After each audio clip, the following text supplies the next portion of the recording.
J'ai un message du Saint-Esprit qui s'appelle, le titre, c'est « Comment l'intimité avec Dieu peut nous transformer ». Et on va toucher des thèmes qui... vous m'entendez bien ou j'ai besoin du micro? C'est bien? Bon. Vous m'entendez là? Non. Non. Allô? Il faut que tu parles plus fort.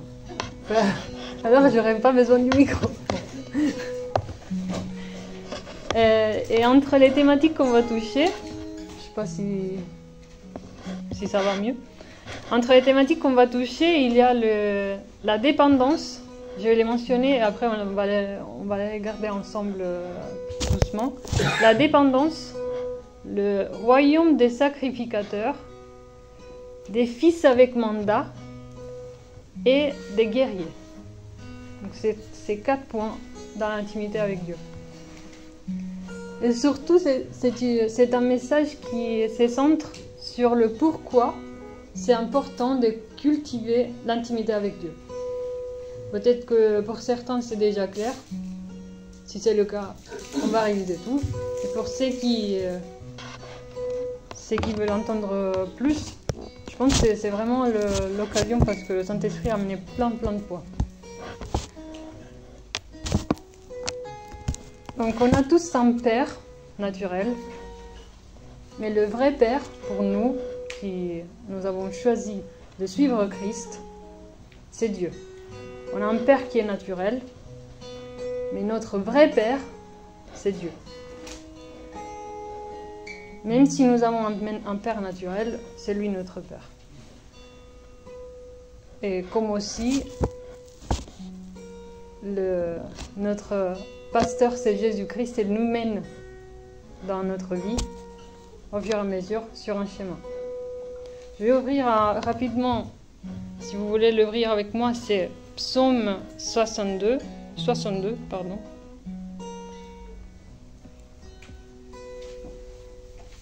À partir du premier verset, je vais lire, du deuxième verset plutôt. Oui, c'est vers Dieu que mon âme se tourne en silence. De lui vient mon salut. Oui, c'est lui mon rocher, mon salut. Ma forteresse, je ne chancellerai guère. Jusqu'à quand vous jetterez-vous sur un homme?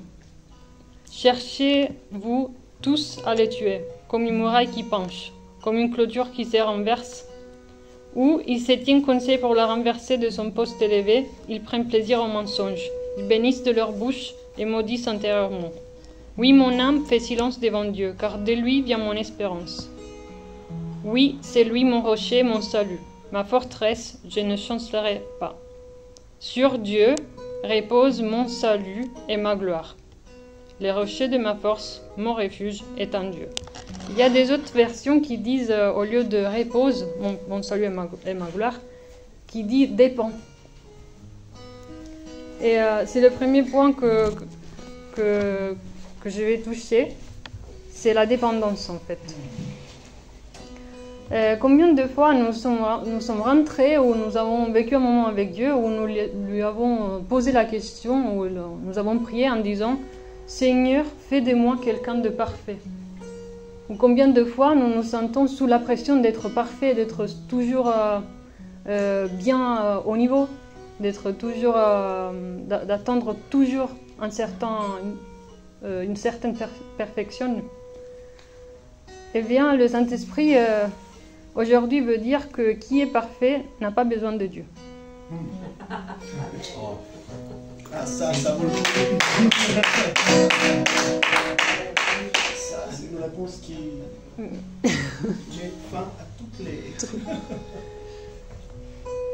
La prière que le Saint-Esprit veut entendre, ou que Dieu le Père veut entendre, c'est « Seigneur, fais de moi quelqu'un qui dépend de toi. » Amen.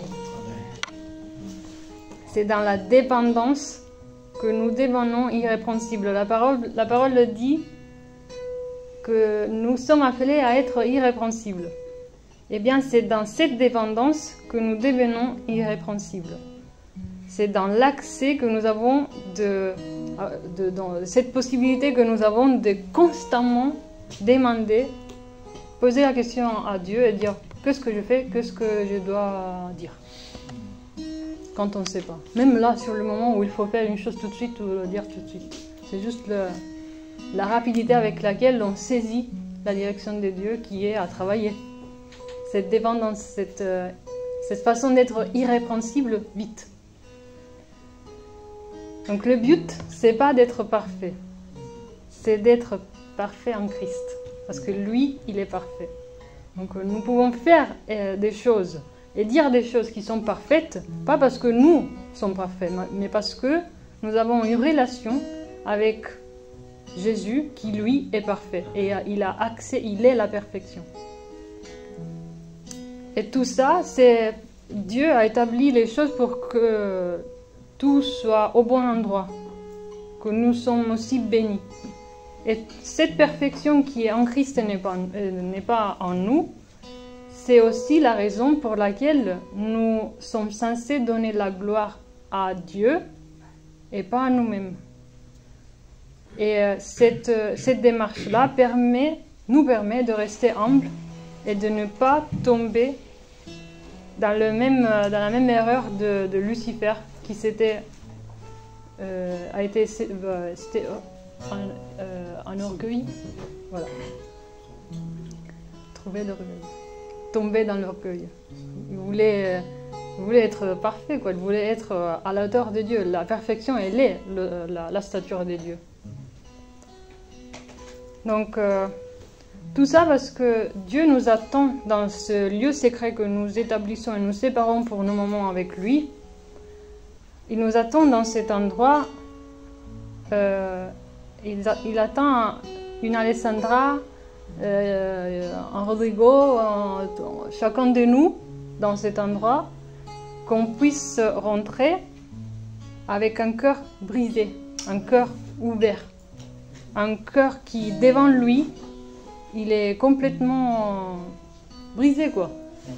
Il est exposé, il n'a rien à cacher. Parce que nous ne sommes pas parfaits.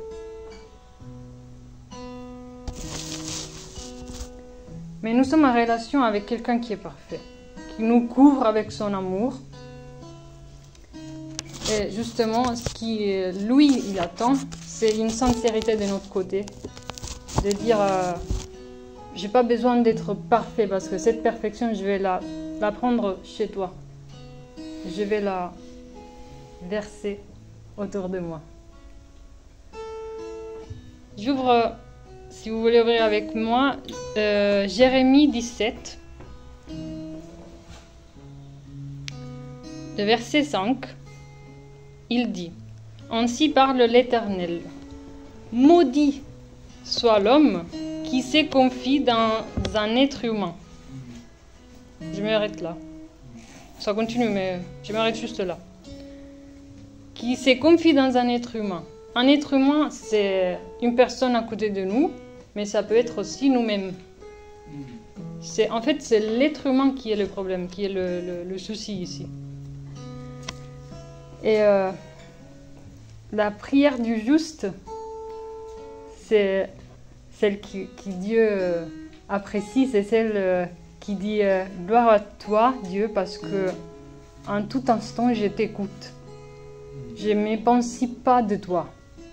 Je ne suis pas indépendante. Je m'émancipe de ma chair, je m'émancipe de ma famille, je m'émancipe de mon père, je m'émancipe de mon chef au travail. Je n'ai pas besoin de ça. Je peux grandir professionnellement, je peux être plus capable, plus émancipée dans le sens d'être capable de prendre des décisions, de faire des choses. Mais je ne m'émancipe pas de toi. Toi, j'aurai toujours besoin.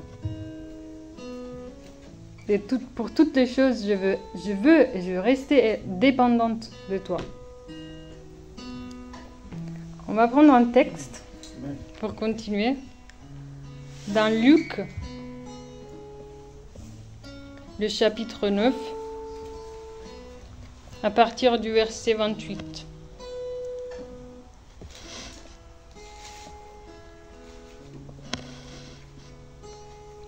Donc, 8 jours environ s'écoulèrent après qu'il dit ces paroles. Je ne vous contextualise pas, je vais juste lire après, je vous dis. Puis Jésus prit avec lui Pierre, Jean et Jacques, et il monta sur la montagne pour prier. Pendant qu'il priait, l'aspect de son visage changea et son vêtement devint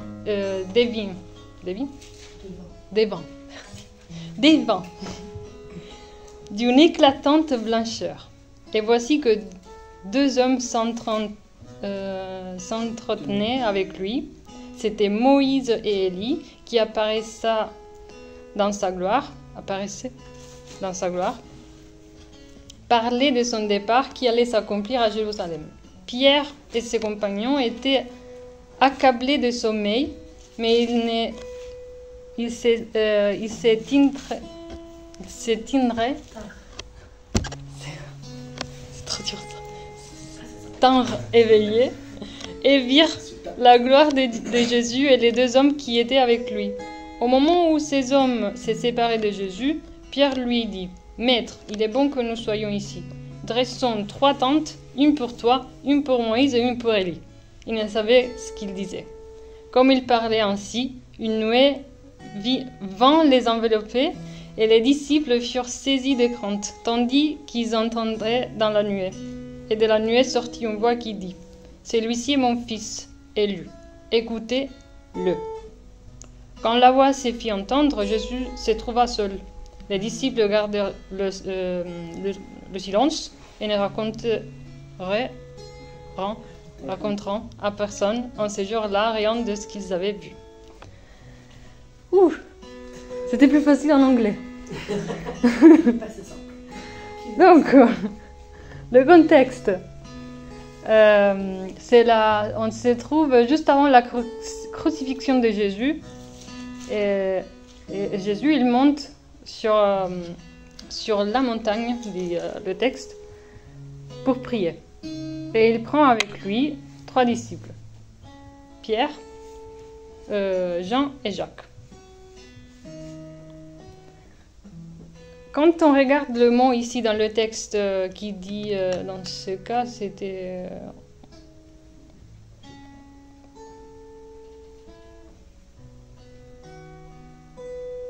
l'aspect de son visage changea, il est traduit ici. Mais en fait, il y a un autre mot qui c'est la transfiguration aussi, en français, qui se dit. Voilà. Mais si on va encore plus loin, on regarde le vrai mot du grec, c'est métamorphose. Et ça vient de la composition de 2 mots qui c'est méta et morpho. Méta, c'est en gros la traduction de changer ou au-delà. Ça dépasse quelque chose. Et morpho, c'est forme.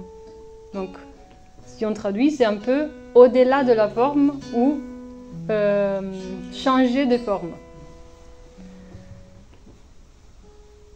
Où je vais aller avec ça?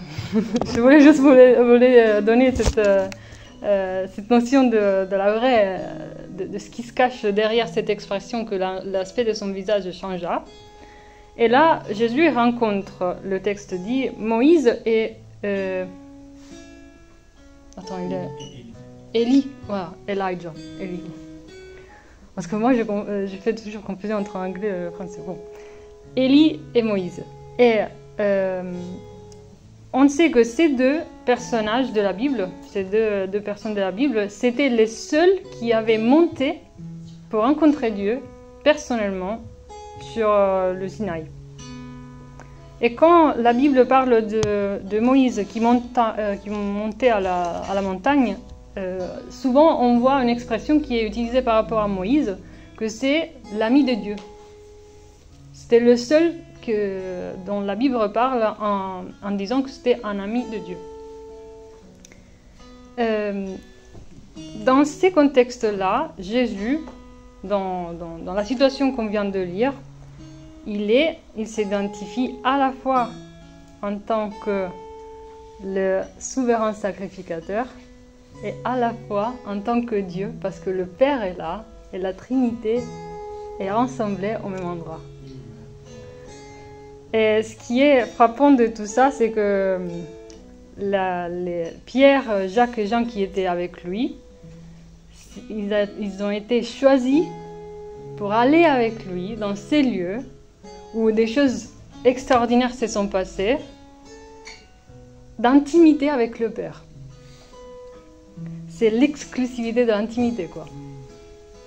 Et c'était un peu ce qui avait anticipé, ce que nous, aujourd'hui, on peut vivre, de l'accomplissement de ce que Jésus, en tant que souverain sacrificateur, avait accompli par la suite, après la crucifixion et sa résurrection.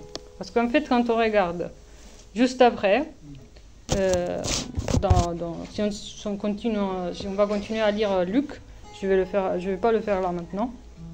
Mais quand Jésus il est descendu du mont, il a été tué, il a ressuscité, et après sa résurrection, il a apparu devant ses disciples et il leur a donné un mandat.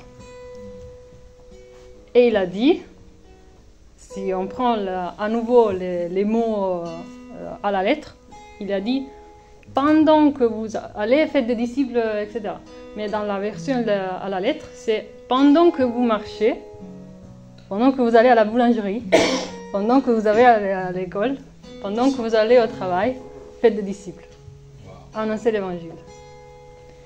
C'est ça le mandat. Et aussi les vêtements qui sont mentionnés en tant que là,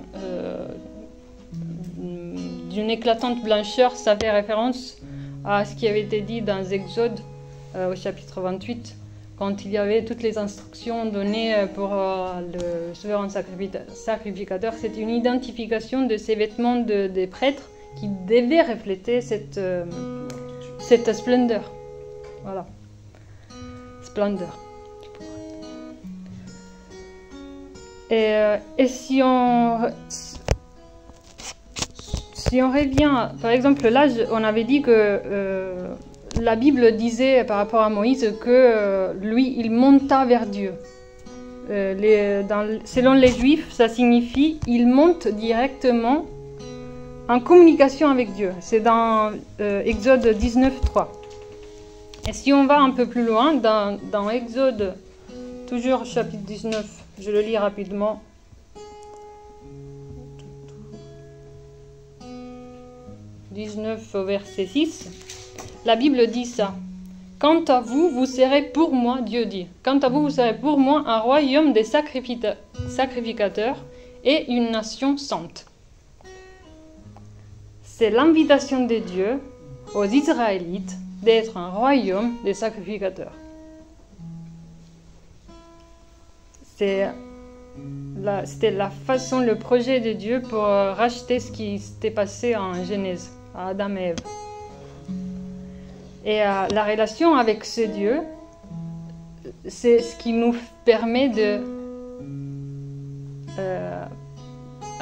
passer par ces processus de métamorphose, de transfigurer, de rayonner quoi? Son caractère, son amour, sa compassion, sa générosité, toutes ces qualités que on peut constater même dans la vie quotidienne. Quand on passe beaucoup de temps avec quelqu'un, on commence à parler comme cette personne, on commence à faire des choses un peu comme cette personne, prendre les mêmes démarches, absorber de cette personne. Et c'est la même chose dans l'intimité avec Dieu. Donc Pierre, Jacques et Jean étaient les trois qui avaient eu accès à cette exclusivité d'intimité en premier. Après avoir monté sur montagne à pied, avoir pris du temps pour s'éloigner de leur famille, peut-être ils n'ont même pas mangé. Est-ce que nous, on fait face à ça quand on décide qu'on veut aller parler avec Dieu? Bien évidemment, non. Est-ce que nous allons décliner alors l'invitation de Dieu qui nous dit « Je veux faire de vous un royaume des sacrificateurs » La réponse logique, c'est non, mais entre le dire et le faire, il y a toujours une résistance. Et cette résistance, des fois, c'est enracinée dans l'idolâtrie. Et là, je ne parle pas que de l'idolâtrie dans le sens du terme païen. Mais aussi, si on regarde la définition d'idolâtrie, selon la Bible, c'est tout ce qui, tout le temps, attention et dédication, qui est centré sur autre que Dieu, hors la mesure normale. Je vais répéter. C'est tout temps, attention, dédication, centré sur autre chose que Dieu, ce qui vole du temps de Dieu, sans maîtrise et sans mesure. Je sais pas, peut-être quand on... Moi, ça m'arrive, des fois, je prends le portable, je commence à regarder les news. Cette chose d'aller regarder les news sans maîtrise, c'est une forme d'idolâtrie, ça peut l'être. Je dois être au contrôle de ça, je dois m'activer contre ça. Mais la bonne nouvelle est que l'intimité dont nous avons accès, c'est une intimité qu'on a en tant que fils en Christ et dans laquelle nous rencontrons une grâce. Alors, c'est quoi la différence entre religion et grâce? Finalement, c'est un des points plus profonds de la Bible que nous lisons tous les jours. La religion dit « j'ai fait tout parce que j'ai peur de Dieu ». Elle est motivée par la peur, elle est motivée par... Des fois aussi, comme on a vu dans les évangiles, par le besoin d'être, en anglais c'est self-righteous. C'est le besoin d'être, justifié. Je me justifie moi-même, je fais moi-même. Moi-même, j'arrive à m'approprier de ça. Je m'essoufie. La grâce, dans la grâce que nous avons grâce à Jésus, on dit « j'ai fait tout parce que j'aime Dieu ». Je le fais parce que je l'aime. Je n'ai pas peur de Dieu, j'aime Dieu. Et donc c'est motivé par cet amour.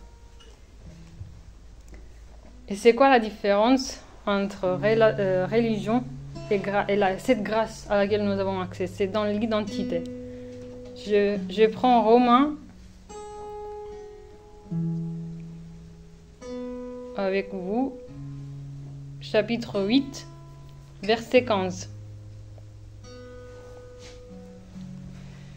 Et vous n'avez pas reçu un esprit de servitude pour être encore dans la crainte, mais vous avez reçu un esprit d'adoption, par lequel nous crions « Abba, Père ». Et l'Esprit lui-même rend témoignage à notre esprit que nous sommes enfants de Dieu. Un serviteur, il dit « Si j'ai fait quelque chose que je ne devais pas faire, je vais recevoir une punition, je vais être puni par ça. » Donc, c'est là qu'il y a la peur. C'est là qu'il y a... En plus, un serviteur n'a pas d'intimité, comme un fils. Mais le fils, il dit, si je vais me tromper, je vais être corrigé. Je ne vais pas recevoir une punition. Peut-être même un châtiment, c'est ça. Mais c'est pas dans le sens où je vais être puni et je vais subir des conséquences lourdes, drastiques.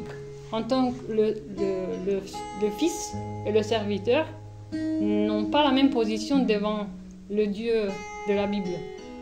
Le fils, nous en tant que fils, nous sommes adoptés. Et c'est cette différence, le cœur de cette différence, c'est l'identité. Je ne sais pas si vous vous rappelez dans la Bible quand Jésus demande « Pierre, est-ce que tu m'aimes ?» Là, il y avait un certain contexte. Mais la question que Jésus avait posée, c'était vraiment « Est-ce que tu m'aimes ?» Et si Jésus devait demander à chacun de nous aujourd'hui « Est-ce que tu m'aimes ?» C'est directement lié à notre mandat. C'est directement lié à cet service en tant que fils. Nous sommes des fils qui servent. Nous ne sommes pas que des serviteurs. Nous sommes des fils qui servent. Nous sommes là en tant que fils qui servent pour les descendants de leur peur, aux descendants de leur peur. Donc si il y a quelqu'un qui pense pouvoir gagner ou s'assurer lui-même certaines choses de la part de Dieu, d'activer Dieu pour que des choses soient versées dans sa vie, parce qu'on fait bien, on a besoin de la révélation divine. J'ai pris que cela vous soit donné à partir de ces jours. Donc, quand on nous demande qui est ton père, mon père, il fait Dieu des métiers. Il fait quoi? Il fait Dieu. Il est Dieu. Il est éternel. Il est auteur de tout. Tout lui appartient. Mais le diable, parfois, elle peut venir, elle peut dire ah, oui, mais regarde cette situation que tu es en train de vivre. Regarde ta famille, là, ça va pas. Regarde ton travail, là, ça va pas. Tu vois pas comment... Dieu, mais tu vois pas ça, par exemple? Et nous disons, tu sais quoi? Je ne suis pas là pour être bien confortable dans ma petite vie, sans un problème. Je ne m'attends pas à ce que tout soit toujours plat, parfait, nickel, etc. Je suis là parce que je suis enfant de Dieu, parce que je suis fils du Dieu Sabaoth, qui est le Dieu des armées. Je ne suis pas là censé d'être confortable, comme quoi que j'ai... c'est pas le Dieu de la... Comment dire? C'est pas le Dieu de t'as pas de problème. C'est le Dieu Sabaoth. Le Dieu qui t'incite toi-même à être un guerrier. Qui t'incite toi-même à sortir, à rentrer dans tes situations. Pas comme si tu as quelque chose à perdre. Tu as déjà gagné. On a tout gagné. Qu'est-ce qu'il y a à perdre? Je suis fille. Je suis fils.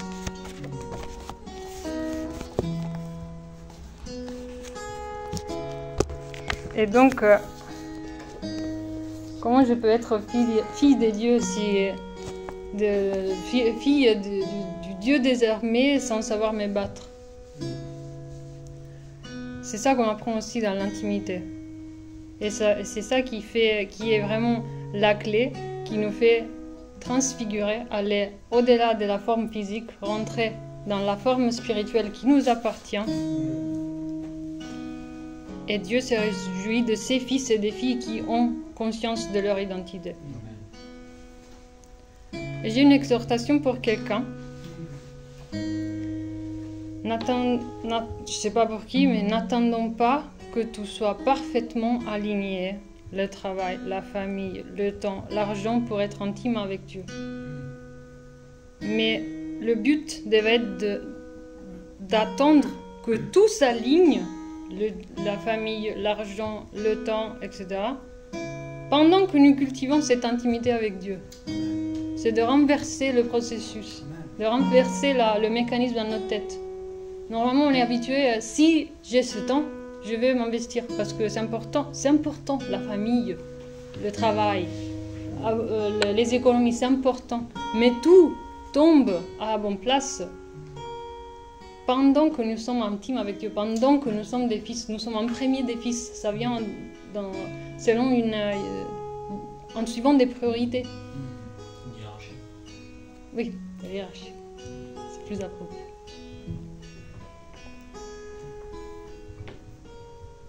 Regardez ce que la Bible dit dans Matthieu 6:6.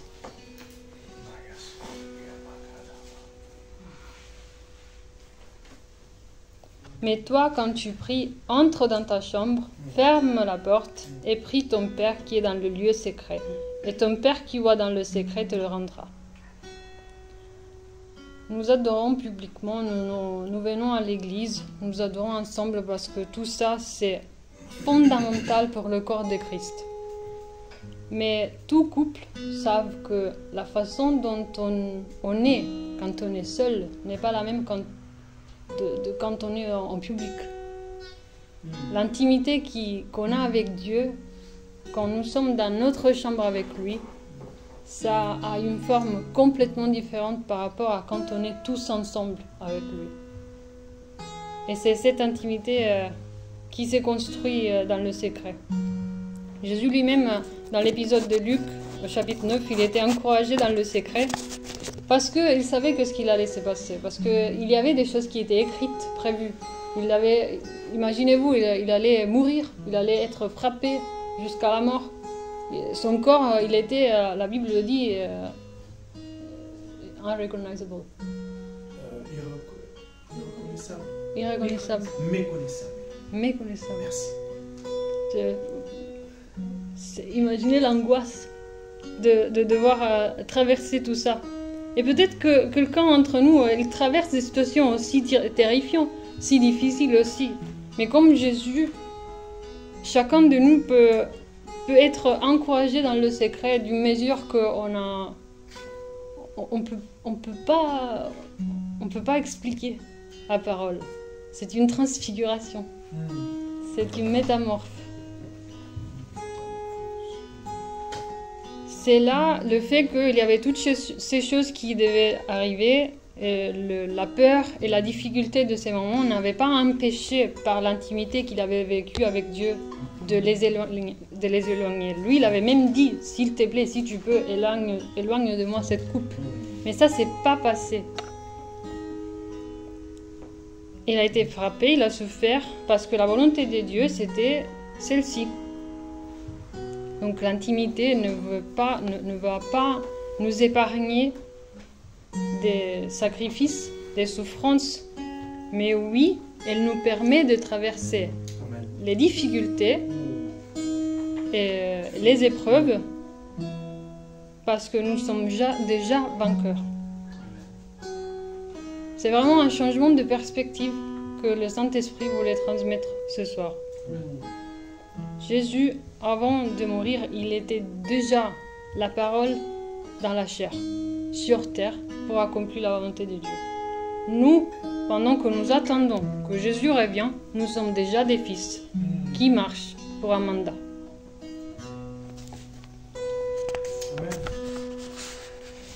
Et toutes ces difficultés, toutes ces épreuves, ces tests, sont afin que le potier puisse nous façonner dans le caractère, dans la façon d'être qu'il a déjà conçu pour nous dans son cœur.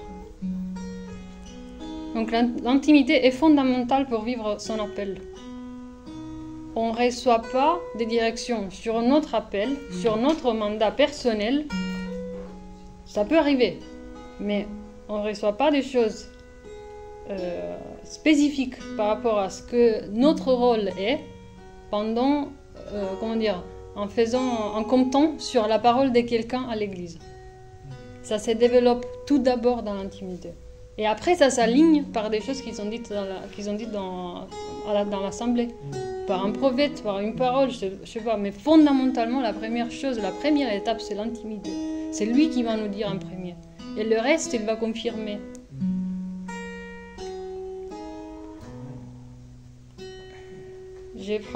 Si vous voulez prendre avec moi, comme ça j'ai fini.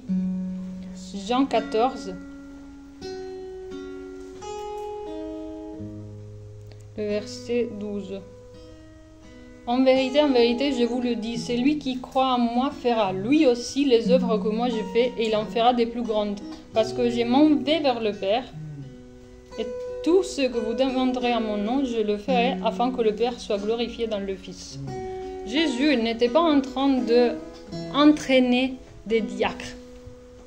Il était en train de former des substituts. Lui, il est à la droite du Père. Il œuvre, il intercède pour nous.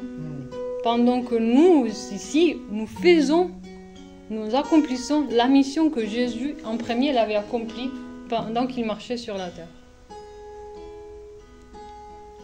Allez et faites des disciples. C'est un impératif. Pendant que je ne suis pas là, faites ça. Parce que quand je vais revenir, je vais vous demander qu'est-ce que vous avez fait. Il y a plein de parables que lui-même il avait raconté, ça se dit. L'appel est découvert dans notre chambre. Et dans cette chambre, chacun de nous rencontre le roi des rois, le lion de Juda. Quelqu'un qu'on ferme les yeux et on regarde dans les yeux. on se laisse embraser par son feu. Et cela est purement spirituel. C'est ici. Et une dernière chose que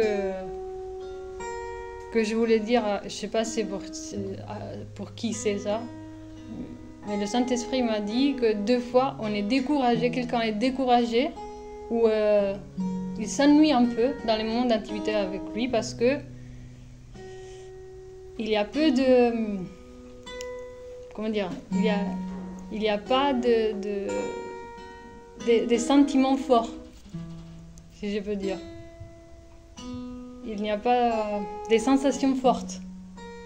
C'est spirituel, c'est pas physique, c'est pas émotionnel. Ça peut être physique et émotionnel, mais tout d'abord la base doit être une base forte spirituelle, par laquelle on peut vivre, on peut être là et avoir la discipline de le faire parce que on est rempli à l'intérieur.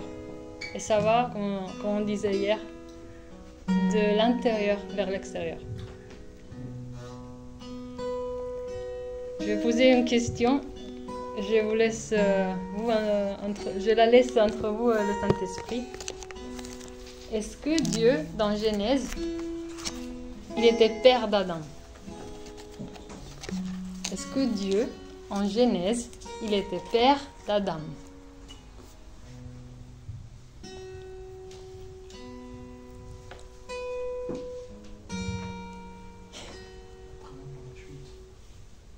Avant.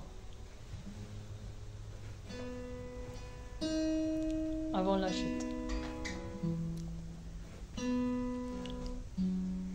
J'ai pris que l'intimité de chacun de nous puisse se développer et grandir parce que dans cette intimité, il y a des choses qui se passent qui sont extraordinaires.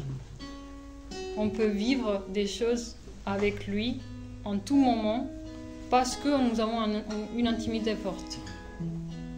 Quand il y a ce petit moment avec lui toute seule, toutes les choses que nous vivons dans la journée, elle devient avec lui. C'est soudain. On est comme persuadé qu'il est avec nous plus qu'au-delà de ce qu'on pourrait ressentir sans participer. Sans le laisser participer autrement. C'est l'intimité dans ce moment secret qui amène Dieu dans tous les moments de la journée. Je suis sûre que chacun de vous a vécu ça. Je suis sûre.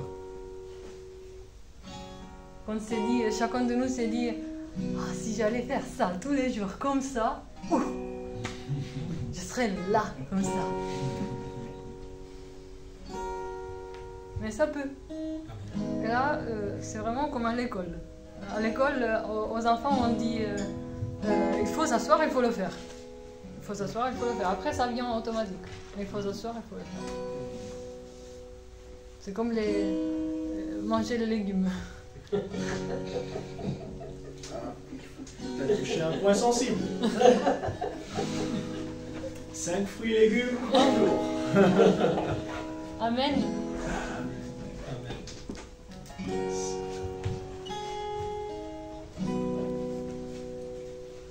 Je te remercie Seigneur parce que l'intimité de chacun de nous est tellement importante pour toi. Je te remercie parce que dans cette